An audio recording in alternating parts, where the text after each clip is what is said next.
Hey, what's up you guys, and welcome back to my channel. So in today's video, I just decided to play in a little makeup. I haven't really done a makeup look in a while, and I just wanted to do something that was natural and dramatic at the same time. I was inspired by TaylorMade Jane when she did the glitter liner. I thought that was absolutely amazing. I absolutely love glitter. You guys know I love all glitz and glam. So I just wanted to try something today.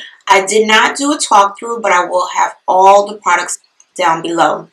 So I hope you enjoyed this video. Make sure you give it a big thumbs up, and don't forget to subscribe if you have not subscribed already. Hit that good old notification bell so you won't miss anything that I have going on.